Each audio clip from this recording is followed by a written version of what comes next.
é falar um pouco de um preconceito que eu não vou dizer que eu esteja passando por ele, porque já há alguns anos da minha vida eu busquei um novo caminho, que foi, ao invés de buscar trabalhar como profissional contratado em uma empresa, eu busquei o caminho de ser um consultor, de ser um professor, e estou em profissões que valorizam a experiência. A consultoria e dar aula, ela valoriza a experiência, valoriza a idade.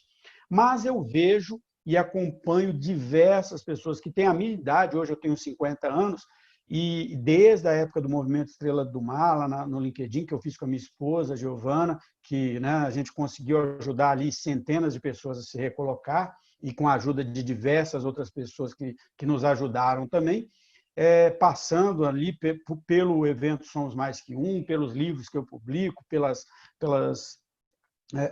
posts que eu faço e vídeos que eu publico aqui no YouTube, eu sempre sou abordado por pessoas que estão desempregadas nesse momento, que estão buscando se recolocar. Recentemente, eu lancei mais um livro, que é o Do Desemprego à Recolocação, que nasceu exatamente das postagens do LinkedIn, que é um passo a passo, né, de quem quer buscar se recolocar. E o que as pessoas me falam? Eu estou com 40 anos, eu estou com 45 anos, eu estou com 50 anos, e quando eu chego no processo seletivo, eu sou excluído simplesmente pela minha idade. Não olham nem o meu currículo, não querem nem ver o meu currículo. Simplesmente me descartam deste processo seletivo por causa da minha idade. E aí é lógico, tudo que eu me interessa, eu vou pesquisar, tudo que eu me interessa, eu vou buscar informação. E esse é um conceito chamado ageísmo. Da mesma forma que temos, não vou comparar, por favor, não estou aqui comparando com racismo, com sexismo, com a questão de gênero, nada disso. Mas é um preconceito, né? Que é o preconceito com a idade. Ou seja, você achar que um profissional não é apto a desenvolver um determinado trabalho porque ele é mais velho.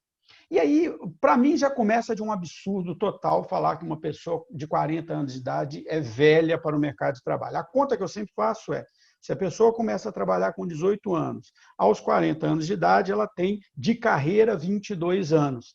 Mas ela vai trabalhar no mínimo até 65. Então, ela ainda tem mais 23 anos, mais 25 anos de trabalho até os 65. Então, ela não chegou nem na metade da carreira dela. E você dizer que uma pessoa de 40 anos de idade está velha, não vai aprender algo novo, não vai se desenvolver, que uma pessoa de 50 anos de idade não pode aprender uma competência nova, que uma pessoa de... Vocês já viram pessoas de 70, 80 anos usando celular, usando rede social? Todas as pessoas podem aprender e podem se desenvolver. Então, o que o ageísmo nada mais é do que mais um preconceito, mais uma forma que muitas empresas utilizam, não vou generalizar e dizer que são todas, mas utilizam para pegar aquela pilha de currículos que ela tem para essa vaga, aproveitando que nós estamos num momento de alto desemprego, e excluir parte desses currículos por um motivo completamente sem sentido, como, por exemplo, a idade, sem considerar a competência dessas pessoas. E estudando a questão do ageísmo, nós temos um agravante, temos dois agravantes na questão do ageísmo.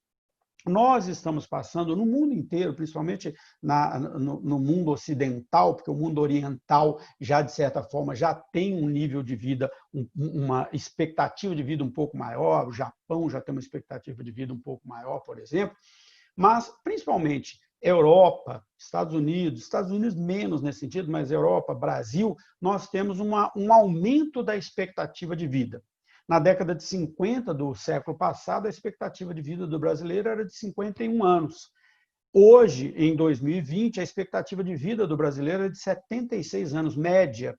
Significa que grande parte das pessoas vivem mais do que isso, vivem mais do que 70 anos. Quantas pessoas vocês conhecem que estão ativas trabalhando com 65, 70, 75 anos de idade? Então, nós temos um aumento da expectativa de vida, ou seja, as pessoas vão ter que trabalhar durante um período maior da sua vida. Não só porque a lei está exigindo isso, quando a gente vê, por exemplo, a aposentadoria migrando de 50, 55 anos para 60, 65 anos, mas por uma necessidade, porque muitas dessas pessoas estão ativas ainda aos 65 anos de idade, querem continuar trabalhando e sabem que o dinheiro que elas vão receber de aposentadoria não vai ser suficiente para pagar todas as suas despesas. Então, elas querem trabalhar. Então, nós temos um aumento da expectativa de vida, um aumento do tamanho da carreira. E, do outro lado, nós temos a implementação cada vez mais acelerada de novas tecnologias no mercado de trabalho que vão diminuindo a necessidade de empregos, principalmente aqueles empregos que são repetitivos, que dependem do serviço braçal. Eu estou falando aqui da robotização, eu estou falando aqui da automatização de processos, e eu estou falando aqui, cada vez mais, do uso da inteligência artificial nas análises, nas empresas, nas áreas administrativas, estratégicas e táticas das empresas. Com isso, você tem uma provável diminuição da quantidade de pessoas que precisam trabalhar, mas, do outro lado, um aumento da expectativa de vida. E aí, o que eu vou fazer? Se as pessoas querem trabalhar mais anos na vida dela e eu estou diminuindo o tamanho do mercado de trabalho, o que essas pessoas vão fazer da vida? Como elas vão sobreviver? Como elas vão ter a dignidade de trabalhar, pagar suas contas, realizar os seus desejos e seus sonhos? Então, isso é muito cruel. E, analisando mais profundamente isso, nós temos, inclusive, que separar este profissional mais velho. Nós temos um primeiro grupo de profissionais que estão, no final da sua primeira carreira, próximos da idade de aposentadoria, que é aquele profissional chamado de frágil. O que é o profissional frágil? É aquele que faz um trabalho braçal, que faz um trabalho que depende da força física, que trabalhou numa indústria, que trabalhou na lavoura, que trabalhou em cargos mais operacionais nas empresas, e realmente ele vai perdendo um pouco da sua capacidade de trabalho e muitas vezes ele não tem a capacidade de aprender um emprego novo, um emprego mais tecnológico, que dependa de um conhecimento maior. No Brasil, nós temos um agravante, que é o nível de analfabetismo funcional da nossa força de trabalho, que muitas dessas pessoas são semi-analfabetas e não conseguem aprender ou têm uma dificuldade muito grande de aprender uma nova profissão, uma nova colocação, um novo meio de trabalho. O que fazer com este grupo, que é muito grande no Brasil, de profissionais maduros que são frágeis no mercado de trabalho porque o emprego dele deixou de existir ou porque ele não tem a capacidade de se adaptar a essas mudanças tecnológicas? O governo tem que realmente desenvolver planos de previdência, planos de apoio, planos de suporte que vão ajudar essas pessoas a sobreviver.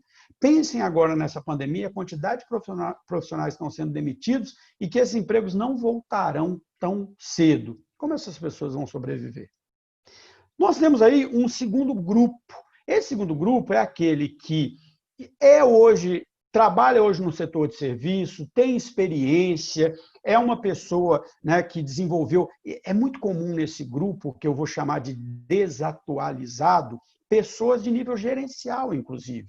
Pessoas que têm um trabalho menos braçal e mais mental, mas que ficaram desatualizados nesse desenvolvimento tecnológico que vem acontecendo. Eu como consultor, eu vejo muito isso. Eu chego nas empresas, tem profissionais ali com 40, 45, 50 anos de idade, que se forem demitidos daquela empresa, dificilmente conseguirão um emprego em uma outra empresa, por um simples motivo. Aquela tarefa que ele faz ali não existe mais. Ele só existe naquela empresa, porque às vezes é uma empresa pequena, porque às vezes é uma empresa desatualizada também e que precisa passar por um processo de atualização da sua forma de trabalho. Esse profissional, as suas competências estão fragilizadas, mas ele tem a capacidade de desenvolver novas competências. O que eu preciso fazer aqui? Educação continuada, tanto por parte de um apoio do governo, de desenvolver essas competências das novas profissões nessas pessoas, nesses profissionais maduros, mas também o próprio profissional investir no seu desenvolvimento e saber que, se ele não investir hoje no seu desenvolvimento, se ele ficar desempregado, ele vai ter uma dificuldade muito grande de se recolocar. E, por último, o terceiro grupo é aquele grupo que a gente chama dos experts. Geralmente são pessoas que são especialistas no seu campo de trabalho, que têm uma boa formação acadêmica, que têm uma boa experiência, são gestores, têm um alto nível ali de conhecimento, conseguem aprender rapidamente, se atualizam constantemente e, com isso, eles se mantêm ainda desejados pelo mercado de trabalho. Normalmente, essas pessoas vão para o ramo de consultoria, vão para o ramo de educação, vão para o ramo de mentoria, porque a experiência deles é valorizada. Recentemente, eu dou aula na FIA, que é a Escola de Negócios da USP, e o coordenador de um dos cursos que eu dou aula, o professor Grise, ele já deve ter ali cerca de 65, 70 anos de idade. E nós começamos agora um projeto de educação à distância, o FIA Online. E o professor Grise estava lá, uma pessoa extremamente antenada, né? Aprendeu tudo, aprendeu a fazer o processo inteiro da educação à distância, está dando um show, as aulas dele são maravilhosas, ele aprende a tecnologia e o valor do conhecimento dele continua atualizado. Então, esse é um profissional que ele sabe organizar a sua carreira e ele não vai ser desvalorizado no mercado de trabalho. Mas o que nós vamos fazer com os profissionais frágeis e os desatualizados? Aí é que está a grande questão. E as empresas têm que começar a entender que, primeiro, 40 anos de idade, ninguém está velho, né? Pelo amor de Deus, eu estou com 50 e não me sinto velho. E segundo, que o valor da experiência dessas pessoas, mesmo que a tecnologia possa ter alterado alguma forma de trabalho, todas as pessoas têm a capacidade de aprender, têm a capacidade de desenvolver novas competências. Basta que haja um investimento para isso. Excluir uma pessoa de um processo seletivo simplesmente pela sua idade é preconceito. E o que é um preconceito? É um conceito que se faz antes de conhecer realmente a pessoa. Deem oportunidade, pessoas da área de recrutamento e seleção, de processos seletivos, deem oportunidade de pelo menos ouvir esses profissionais, porque vocês vão se surpreender com a qualidade e o entendimento e a atualização que esses profissionais têm. Então, essa foi a minha contribuição para a discussão de hoje. E estou à disposição para conversarmos sobre esse assunto. Continuo, sempre postei sobre esse tema e vou continuar postando sobre esse tema nas minhas redes sociais, no meu canal do YouTube, no canal Fabiano Cachito. E espero que você que esteja aí com 40, 45 anos de idade, que se identificou como frágil ou desatualizado, ainda dá tempo. Basta você se dedicar a desenvolver essas competências para que você não se torne um profissional fora do mercado de trabalho.